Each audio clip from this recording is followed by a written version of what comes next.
ki arkaya alayım mı?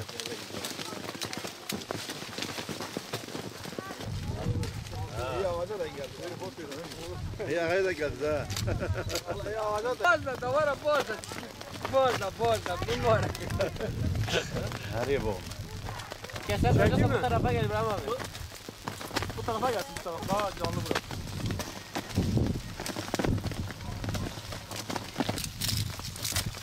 Ya bu olsa koy neyse.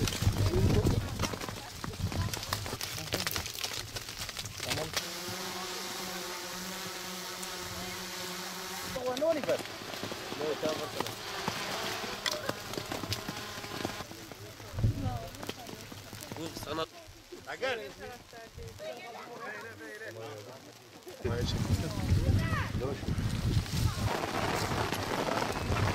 Osman gel.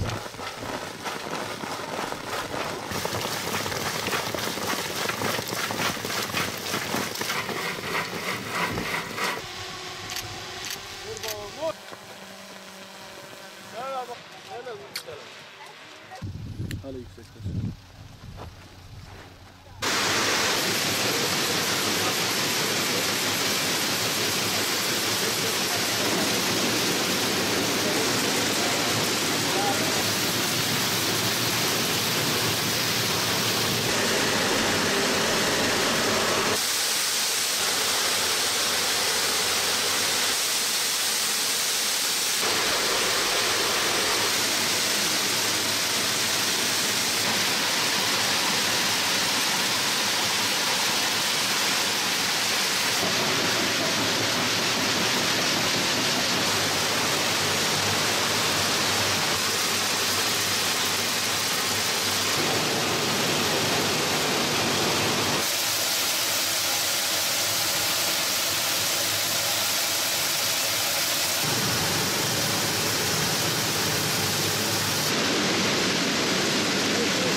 Sarma yokla bir üçlü bir ikili bir düzgün yapacağız.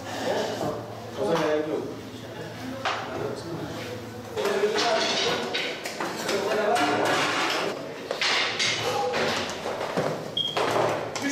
Hala duramadı.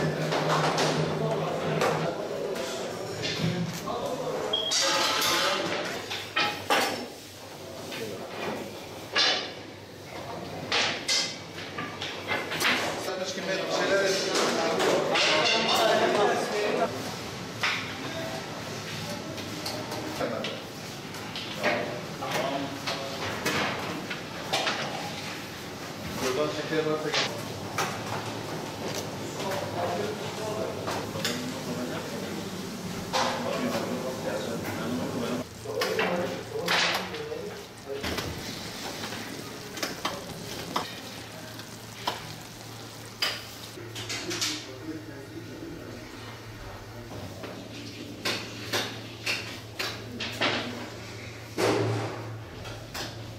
baklava işte. Evet, Antep fıstığı şehrimizin olmazsa olmazıdır. Öncelikle bunu dile getirmek istiyorum. Birçok dalda da yine olmazsa olmazdır. Ne gibi? Baklava gibi. Ne gibi? Fıstıklı çikolatalar gibi. Ne gibi? Mesela yemeklerde olduğu gibi. Ne gibi? Sucuklarda. Ne gibi? Pestillerin içerisine konulan ürünlerde olduğu gibi. Antep fıstığının aslında alternatifi yoktur. Niye? Antep fıstığının tadını, rehasını, lezzetini bir Antep fıstıklı baklavanın tadıyla bir cevizli baklavanın tadı bir olmaz. Dolayısıyla Antep fıstığının baklavada olsun, diğer saydığım ürünlerde olsun alternatifi biraz daha azdır. Antep fıstığının tek alternatifi yine Antep fıstığıdır. Öyle söyleyelim. Faydasına gelecek olursak da zaten Antep fıstığı bilindiği üzere yağlı bir üründür. Ama buradaki bahsettiğimiz yağ doymamış yağ diyoruz buna. Doymamış yağdaki fayda da vücuda olan faydası da zaten hiçbir şeyde yoktur. %20'ye varan protein içerir. ette bile %15 protein var iken Gaziantep fıstığında %20'ye kadar protein mevcuttur. Lezzeti, rehasının yanında çok faydalı olan da bir üründür. Benzetmeler yapıldığı gibi, mesela benzetme yapıldığı zaman Antep fıstığına yeşil altın deriz biz. Antep fıstığı gerçekten bizim yanımızda altın niteliğindedir, altın değerindedir. Dediğim gibi bir baklavaya verdiği lezzeti, bir basit mesela bir fıstıklı çikolata yediğiniz zaman onun ağzınıza bırakacağı tat ile normal bir çikolatanın verdiği tat bir olamaz. Cevizli baklavanın tadı ile fıstıklı baklavanın tadı bir olamaz. Antep fıstığı hangi ürüne gittiği zaman katma değerini yükseltir. O fıstığın değerini, o ürünün değerini yükseltir. O ürüne ayrı bir reha, ayrı bir tat, ayrı bir güzellik verir. Bundan ötürüdür ki Antep fıstığı yükseldiği zaman dahi arz talebi hiç eksik olmuyor. Antep fıstığı fiyatları yükseldiği zaman dahi arz talep meselesi her zaman mevcuttur Antep fıstığında. Bu da fıstığın nedenli önemli olduğunu gösteriyor. Şimdi efendim, öncelikle Antep baklavasının en baştaki özelliği boz fıstık. İlk hasatta çıkar, ilk çıktığı hasatta toplanır. Bu hasatımız 7. ay, Temmuz ayının 15'inde başlar. Burada toplanan hasatta kuş boku deriz, boz fıstık. Antep'in baklava fıstığıdır. Baklava için özellikle olmazsa olmazımız bizim odur. Yeşil altın diye de adlandırırız. Yemyeşildir, çekildiği zaman baklavaya verdiği reha sadece o fıstıkta olur. Antep baklavasının fıstığı ne Amerikan fıstığına ne İran fıstığına benzer.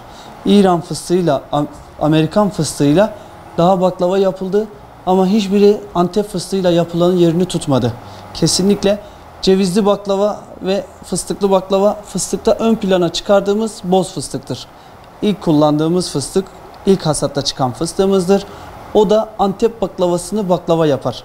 Ve ikincisi sade yağ. Baklavayla, fıstıkla sade yağ birleştiğinde ortaya Antep baklavasının eşsiz lezzeti çıkar. Antep baklavasında kullanmış olduğumuz fıstık oranı bir tepside 3 kiloluk tepsidir. 350-400 gram fıstık koyduğumuzda yediğin baklava sana Antep baklavasının işte budur dedirtir. Aldığın reha, fıstık rehası, boz fıstık rehasıdır.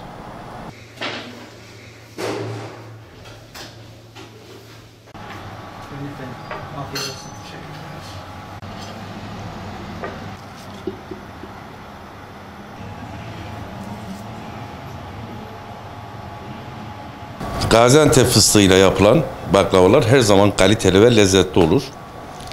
Efendim, ben kendim şeker hastası olmama rağmen günlük bir dilim yiyorum. Yani tabii ki ne, biz demiyoruz tepsiden yensin ama bir dilim yenir. Bu yenmediği zaman vücutta bir eksiklik var demektir muhakkak. Gerçek Gaziantep baklavası Antep fıstığından olur efendim. Kesinlikle İran fıstığıymış, Siirt fıstığıymış değil. Gaziantep fıstığı Gaziantep'te olur. Antep baklavası da Antep'te yenir. Bunun başka bir sözü yok. Ayrıyeten fıstığın kokusu, rehası, sade yağın kokusu, rehası gelmediği zaman yine bizde bir eksiklik olur. Yani bunları tamamlayan noktalar devamlı Gaziantep baklavasındadır. Herkese şiddetle tavsiye ediyorum. Yiyin efendim.